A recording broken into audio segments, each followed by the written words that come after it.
कि अब हिंदुत्व के एजेंडे और नरेंद्र मोदी के चेहरे पर चुनाव नहीं जीता जा सकता। जाति और धर्म ये दो मुद्दे केंद्र में रहे हैं। उस समय धर्म की राजनीति कामयाब नहीं हुई और दूसरी तरफ चरम महंगाई, बेरोजगारी और इस पर दलितों, पिछड़ों और आदिवासियों के अपमान के, उनके उत्पीड़न के सैकड़ों नहीं हजारों केस जब सामने हैं और गरीब लोग बेरोजगारी से परेशान हैं, हिंदुत्व के एजेंडा कामयाब होते हुए नहीं दिख रहा है। इस ऐलान के बावजूद कि 22 जनवरी को राम मंदिर का उद्घाटन होगा।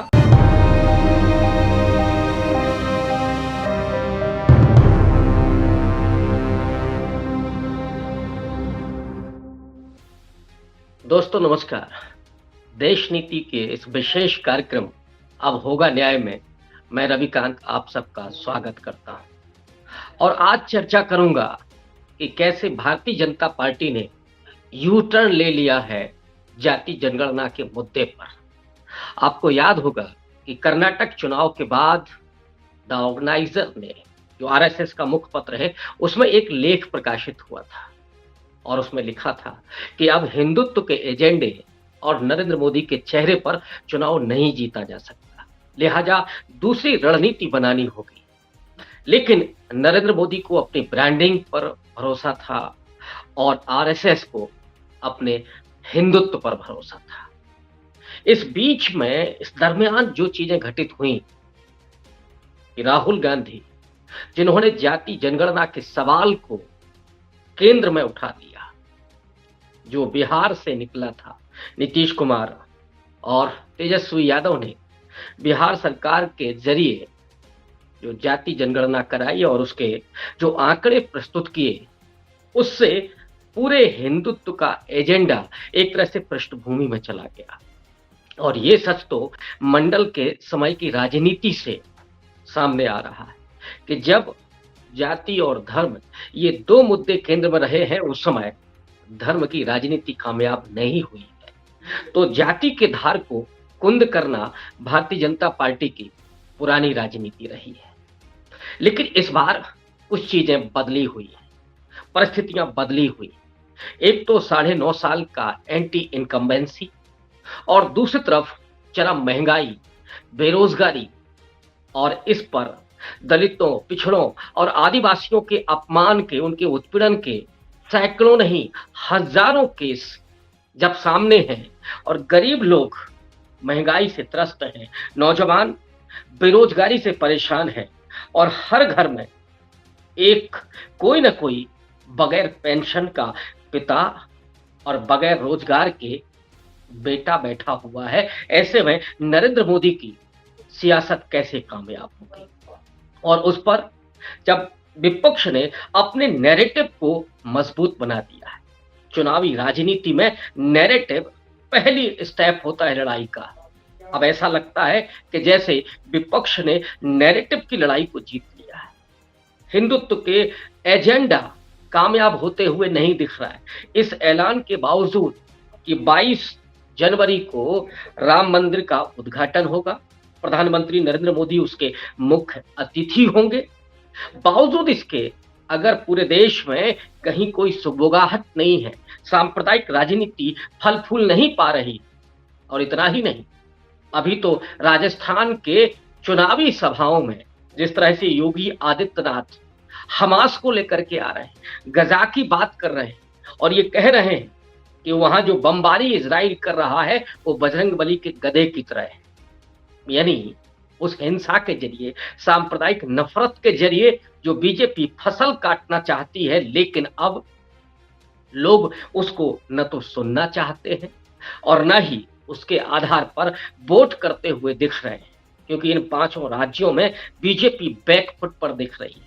कुछ सी वोटर का सर्वे तो ये कह रहा है कि 4-1 से बीजेपी हारने जा रही है। यानी 5 राज्यों के चुनाव में केवल एक राजस्थान में उसके लिए कुछ उम्मीदें बाकी हैं, बाकी 4 राज्यों में उसे सफलता मिलते हुए नहीं दिख रही है। और यही वजह है कि अब जाति जनगणना के सवाल पर बीजेपी ने यू टर्न ले लिया है। कल बिहार के मुजफ्फरपुर में, हालांकि वहां पर कोई चुनाव नहीं है, लेकिन वहां अमित शाह ने जाति जनगणना का आश्चर्यजनक रूप से समर्थन किया उन्होंने तो ये कहा कि जाति जनगणना की शुरुआत, इसकी सुगबुगाहट तो एनडीए के समय पर हुई। उस समय नीतीश कुमार बीजेपी का एनडीए का हिस्सा थे। बिहार में नीतीश कुमार की गवर्नमेंट थी, लेकिन बीजेपी का सपोर्ट था। और उस समय नीतीश कुमार और तेजस्वी यादव मिलकर जो प्रधानमंत्री से मिलने के लिए गए थे, उसमें बीजेपी का भी एक विधायक डेलीगेशन था। ये श्रेय लेने की अमित शाह ने कोशिश की, लेकिन वहां पर उन्होंने 2 कार्ड और खेले। पहला कार्ड था कि जो जातीय सर्वेक्षण हुआ है बिहार में, उसमें अति पिछड़ों की आबादी ज्यादा है, 36% है। तो क्या नीतीश कुमार बिहार में अति पिछड़े को मुख्यमंत्री बनाएंगे? ये एक उन्होंने शगुफा छोड़ा।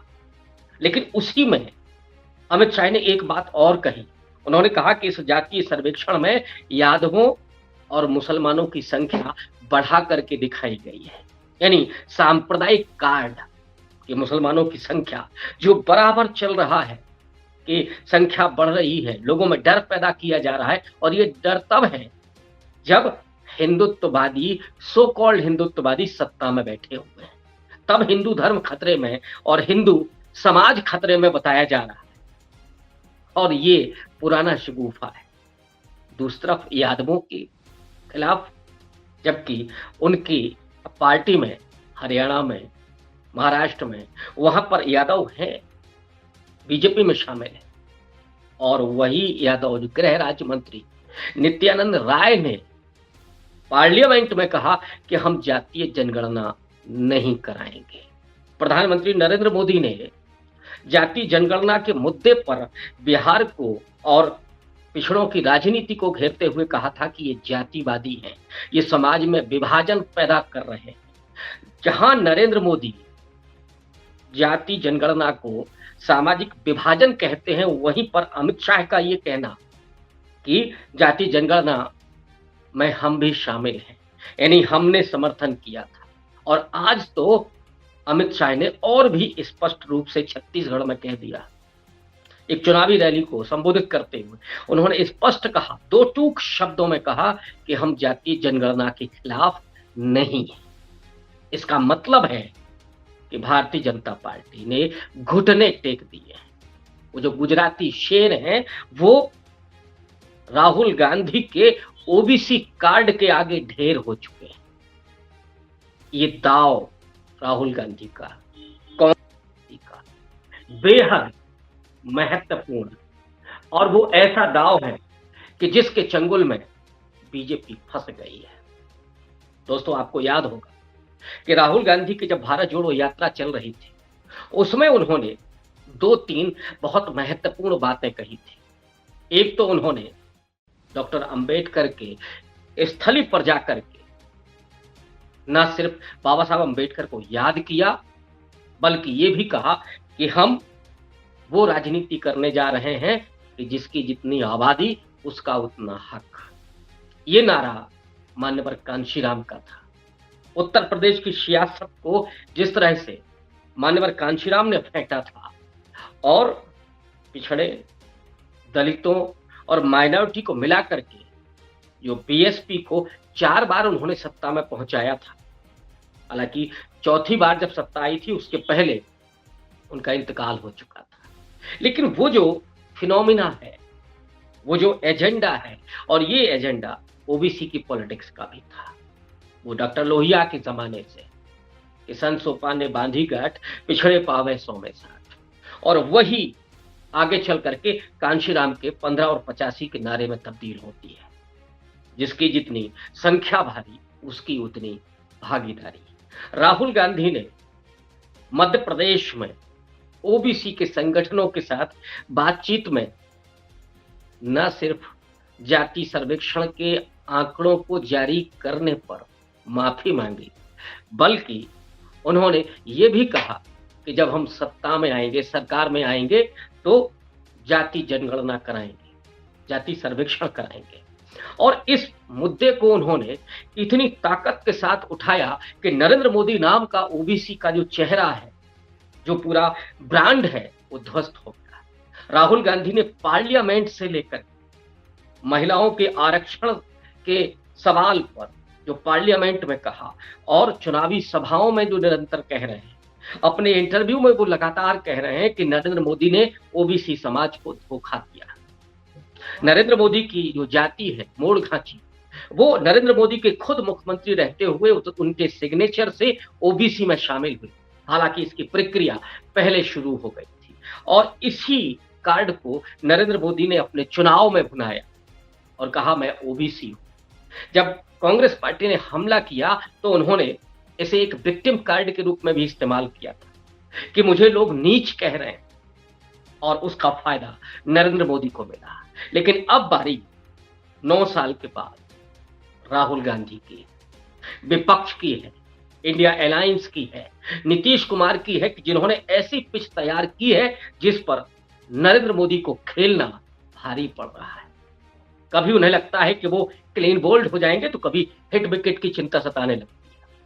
और यही वजह है कि अब वो नरेंद्र मोदी जिनके गृह राज्य मंत्री ने सीधा इनकार किया था, जिन्होंने सीधे कहा कि ये जातिवाद है, सामाजिक विभाजन पैदा करने वाली चीज है, और वही नरेंद्र उनके दूसरे नंबर के सबसे मजबूत नेता अमित शाह ये कह रहे हैं कि हम जाति जनगणना के विरोधी नहीं है, यानी उसके समर्थन में है।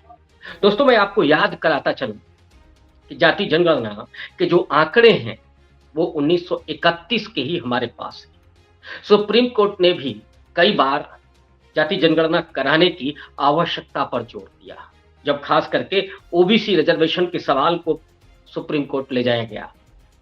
और खुद मंडल कमीशन ने, जिसने ओबीसी के रिजर्वेशन को तय किया, उसने भी कहा था कि जाति के आंकड़े हमारे पास नहीं है और जाति जनगणना कराने की जरूरत है। भारतीय जनता पार्टी ने इसे एक बार नहीं कई बार मुद्दा बनाया। महाराष्ट्र के ओबीसी के बड़े नेता गोपीनाथ मुंडे, उन्होंने इस सवाल को उठाया था यूपीए गवर्नमेंट के सामने। और फिर जो सर्वेक्षण हुआ 2011 के समय पर, उसके आंकड़े बाहर नहीं आए। इस पर भी बीजेपी के लोग सवाल खड़े करते रहे। और फिर 2019 के लोकसभा चुनाव के ठीक पहले उस समय के गृह मंत्री राजनाथ सिंह ने तो स्पष्ट तौर पर जाति जनगणना कराए जाने का वादा किया था। लेकिन नरेंद्र मोदी की सरकार अपने दूसरे कार्यकाल में जाति जनगणना कराने से पीछे हट गई, बदल गई और कोरोना के पहले उस आपदा को बहाना बनाया गया कि हम जनगणना नहीं करा सकते क्योंकि कोरोना की आपदा है, और फिर उसे अनिश्चित काल तक के लिए मुलतवी कर दिया गया। दरअसल जाति जनगणना के सवाल से डरी हुई सरकार ने जनगणना को ही कराने से इनकार कर दिया, उसको अघोषित रूप से बंद कर दिया। इसका मतलब क्या है? इसका मतलब ये है कि भारतीय जनता पार्टी इस बात को जानती है कि जैसे ही जाति राजनीति के बीच में आएगी, उसका हिंदुत्व कार्ड फेल हो जाएगा, उसकी सांप्रदायिकता की राजनीति धरी की धरी रह जाएगी। और यही वजह है कि अमित शाह अब जाति जनगणना के समर्थन की बात कर रहे हैं, लेकिन वो अभी ये नहीं कह रहे हैं कि वो जाति जनगणना कराएंगे। कल जब मुजफ्फरपुर में वो भाषण दे रहे थे तो उन्होंने कहा कि इसके आंकड़े दुरुस्त नहीं है, यादवों और मुसलमानों की संख्या को बढ़कर के बताया गया है। तेजस्वी यादव ने इस चुनौती को रखा पत्रकारों के सामने कि अमित शाह सही करा ले, केंद्र जाति जनगणना कराए, आंकड़े दुरुस्त करे अगर हमने आंकड़े सही नहीं दिए। फिर उन्होंने एक और चुनौती दी कि अगर हिम्मत है बीजेपी को तो बीजेपी अपने उन राज्यों में ही जाति जनगणना करा के दिखा दे। यही अमित शाह को लगातार विपक्ष घेर रहा है। अब सवाल ये है कि उसने यू टर्न क्यों लिया है? पहला तो उसका मतलब ये है कि जाति जनगणना के सवाल पर बीजेपी अब ये आकलन कर चुकी है कि उसका हिंदुत्व का कार्ड, उसकी सांप्रदायिक राजनीति उसके सामने नहीं टिकने वाली है। अब सवाल ये है कि अगर वो भी जाति जनगणना का समर्थन करेगी तो क्या ओबीसी उस पर एतबार करेगा? क्या राहुल गांधी और नीतीश कुमार पर एतबार नहीं करेगा, मोदी पर करेगा? दरअसल पिछले 9.5 साल में जो हुआ और राहुल गांधी ने जिन सवालों को उठाया कि नरेंद्र मोदी ने सिर्फ ओबीसी का इस्तेमाल किया उसको धोखा दिया, क्योंकि ज्वाइंट सेक्रेटरी स्तर के जो अधिकारी हैं, उन 90 में से सिर्फ 3 ओबीसी के हैं। वो सिर्फ 5% बजट का एलोकेशन करते हैं और जो तमाम संवैधानिक संस्थाएँ हैं, उनमें चाहे वो कुलपति हों या कोई और दूसरे जो नियुक्तियाँ हों, उनमें ओबीसी की अनदेखी की गई है। एनएफएस तक हुए हैं। ओबीसी आरक्षण को डाइल्यूट किया है नरेंद्र मोदी ने, तो नरेंद्र मोदी ने ओबीसी के खिलाफ काम किया है, भले ही उन्होंने अपने मंत्री और अपने सांसदों, विधायकों को ओबीसी के मुखौटे के रूप में गिनाया हो। लेकिन ओबीसी समाज की अनदेखी ही नहीं हुई है, बल्कि उसका नुकसान हुआ है। ऐसे में नरेंद्र मोदी अब ये भी नहीं कह सकते कि वो ओबीसी हैं। दूसरा, राहुल गांधी ने इस बात को भी उठाया कि अगर नरेंद्र मोदी ने ओबीसी के लिए कोई काम किया है तो वो जरा बताएं। अपना रिपोर्ट कार्ड उन्होंने दिया कि हम 4 राज्यों में, यानी हिमाचल प्रदेश, राजस्थान, छत्तीसगढ़ और कर्नाटक में सरकार में है, और इन 4 में से 3 ओबीसी मुख्यमंत्री हैं। जबकि बीजेपी जिन राज्यों में सत्ता में है, उसमें से केवल मध्य प्रदेश में शिवराज सिंह चौहान मुख्यमंत्री हैं, और वो भी अब जाने वाले हैं। ये तो तय है कि मध्य प्रदेश में बीजेपी अगर चुनाव जीतती भी है तो भी शिवराज सिंह चौहान मुख्यमंत्री नहीं होंगे। ये राहुल गांधी का इशारा था। लेकिन दोस्तों, इसकी भी पड़ताल की जानी चाहिए कि अमित शाह अब आगे क्या करने जा रहे हैं। बीजेपी कौन सा गेम खेलने जा रही है, जब उसे इस बात की एक तरह से विश्वास हो गया है कि वो हिंदुत्व के बलबूते चुनाव नहीं जीत सकते, नरेंद्र मोदी के चेहरे पर चुनाव नहीं जीत सकते, तब जाति जनगणना के जरिए क्या वो ऐसा नैरेटिव बना सकते हैं? दरअसल बीजेपी के पास सिर्फ और सिर्फ एक विभाजन का एजेंडा होता है। विभाजन धर्म के आधार पर भी, जाति के आधार पर भी। कल जो उन्होंने बिहार में कहा कि यादवों की जनसंख्या ज्यादा बताई गई, असल में अमित शाह अब यही खेलने जा रहे हैं। जो उन्होंने कल बिहार में अति पिछड़ों का सवाल उठाया था, वो यही खेलने जा रहे हैं। बीजेपी का जो अगला कदम है, वो दरअसल रोहिणी कमीशन की रिपोर्ट को टेबल करना होगा। यानी ओबीसी जो 50% से ज्यादा है भारत में, उस ओबीसी को भी विभाजित किया जाए। हालांकि इस विभाजन के मैं खिलाफ नहीं हूं। मुझे लगता है कि कर्पूरी ठाकुर का जो फॉर्मूला बिहार में था, उस तरह से पिछड़ों, अति पिछड़ों और अत्यंत पिछड़ों के बीच उस आरक्षण का बंटवारा होना चाहिए। जो जाति समाज पीछे छूट गए हैं, उनको निश्चित रूप से मौका मिलना चाहिए। लेकिन जो पिछड़ा है, अपर ओबीसी है, उसके खिलाफ नफरत पैदा करके ये नहीं होना चाहिए। न्याय में अगर नफरत आता है, हम जिसकी बात करते हैं, अब होगा न्याय की, अगर न्याय में कोई स्टेप उठाया जाता है तो उसमें नफरत नहीं आनी चाहिए।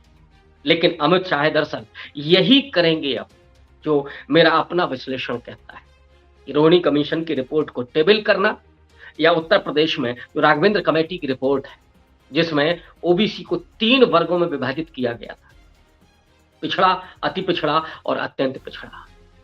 पिछड़ा वो किसान जातियां, मोस्टली किसान जातियां, यादव, जाट, कुर्मी, गुर्जर, लोध, और जो अति पिछड़ा, उसमें काश्तकार जातियां, उसमें दस्तकार जातियां, उसमें कर्मकार जातियां, वो जातियां जो कारीगर जातियां हैं, उसमें बढ़ई, नाई, तेली, कुम्हार, ये जातियां। और अत्यंत पिछड़ा में जो सेवादार जातियां हैं, कश्यप, धीमर, कहार, ये जातियां, राजभर, चौहान, ये जातियां। और निश्चित रूप से समाज में इन्हें अभी वो अवसर नहीं प्राप्त हुआ है कि वो भी आर्थिक तरक्की और सामाजिक उत्थान में अगली पंक्ति में खड़े हों। तो निश्चित रूप से उन्हें ये अवसर मिलना चाहिए। लेकिन इसे चुनावी एजेंडा बनाने की जो अमित शाह कोशिश कर रहे हैं, क्या वो चाल कामयाब होगी? विपक्ष के गठबंधन यानी इंडिया अलायंस को इसके लिए तैयार रहना होगा कि वो अमित शाह के इस प्लान का जवाब क्या देगी। कैसे पिछड़े के सवाल को जो अब बाइफरकेट करने की कोशिश हो रही है, उसमें जो विभाजन पैदा करने की कोशिश हो रही है, उसका क्या जवाब होगा, क्या काउंटर होगा। लेकिन असल में नरेंद्र मोदी तो यही खेलने जा रहे हैं। अमित शाह तो यही खेलने जा रहे हैं कि वो रोहिणी कमीशन की रिपोर्ट को टेबल करेंगे और फिर ओबीसी के बीच वो विभाजन पैदा करके फिर से तीसरी बार सत्ता में पहुंचने का सपना देखें। लेकिन ये अति पिछड़ा और अत्यंत पिछड़ा वो जातियां हैं जो महंगाई से, गरीबी से सबसे ज्यादा प्रताड़ित है, जिन्हें इस हिंदुत्व की राजनीति में प्रताड़ना मिली है, जिनका स्वाभिमान छलनी हुआ है, जिनके आत्मसम्मान को ठेस पहुंचाई गई है, जिन्हें 5 किलो राशन पर खरीदा हुआ बीजेपी ने मान लिया है, जिनके लिए उस वर्ण व्यवस्था के अनुसार योजना लाई जा रही है, विश्वकर्मा योजना, कि अब बढ़ई का बेटा सिर्फ बढ़ई बनेगा, अब मोची का बेटा सिर्फ मोची बनेगा, अब कुम्हार का बेटा सिर्फ घड़ा बनाएगा। ये योजना ला करके जो नरेंद्र मोदी है वो उस आरएसएस के हिंदुत्व के एजेंडे को जो लागू कर रहे हैं, उसका जवाब इंडिया अलायंस को देना होगा। और वो जवाब होगा कि कांग्रेस का शासन रहा हो या अब तक के जो लोकतंत्र का विकास है, उसमें चाहे वो किसान का बेटा हो, चाहे मजदूर का बेटा हो, चाहे कुम्हार, बढ़ई और मोची का बेटा हो, सबको आईएएस बनने का ख्वाब देखने की आजादी थी। उन्हें भी ये अवसर था कि वो डॉक्टर और इंजीनियर अपने बच्चों को बनाए। उन्हें भी ये आजादी थी कि वो अपने बच्चों को एमबीए और आईआईटी करके विदेश भेजें। लेकिन ये तो उनके एजुकेशन के और उनके आर्थिक उत्थान और शैक्षिक उन्नति के उस पूरे एस्पिरेशन को ही समाप्त कर देना चाहते हैं। यही असली काउंटर होगा नरेंद्र मोदी की इस विभाजन की राजनीति का। लेकिन लोकसभा चुनाव के पहले अभी बहुत कुछ इस बीच में चुनावी गणित में होगा। लेकिन ये बात तो एकदम स्पष्ट हो चुकी है कि अब भारतीय जनता पार्टी के हाथ से तोते उड़ गए हैं। जाति जनगणना का एजेंडा, ओबीसी का सवाल चुनावी राजनीति के केंद्र में आ गया है और बीजेपी ने एक तरह से इस मुद्दे पर अपनी हार मान ली है और मंदिर का इशू, सांप्रदायिकता का इशू पृष्ठभूमि में चला गया है। वो अब नहीं चलेगा, ये ऑर्गेनाइजर ने भी लिखा और अब अमित शाह और नरेंद्र मोदी ने भी स्वीकार कर लिया। दोस्तों, ये इसी नोट पर हम इस आज के मुद्दे को खत्म करते हैं। लेकिन आपसे अपील करते हैं कि अगर आपको ये वीडियो और आज की चर्चा पसंद आई हो तो आप जरूर टिप्पणी करें, चैनल को सब्सक्राइब करें, लाइक करें और लोगों तक पहुंचाने में अपनी भूमिका अदा करें, क्योंकि सोशल मीडिया ही आज के लोकतंत्र को जिंदा रखने में कामयाब है।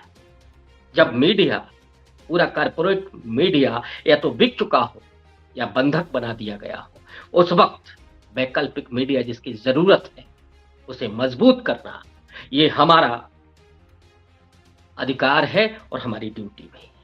और इसलिए मैं आपसे अपील कर रहा हूं कि ज्यादा से ज्यादा लोगों तक इसे पहुंचाने की कोशिश करें। आज के लिए इजाजत दीजिए और फिर जल्दी ही हाजिर होते हैं एक और नए मुद्दे के साथ, और चुनावों को ध्यान में रखते हुए आपके पास हर डिटेल को, हर घटना को आप तक पहुंचाएंगे। शुक्रिया।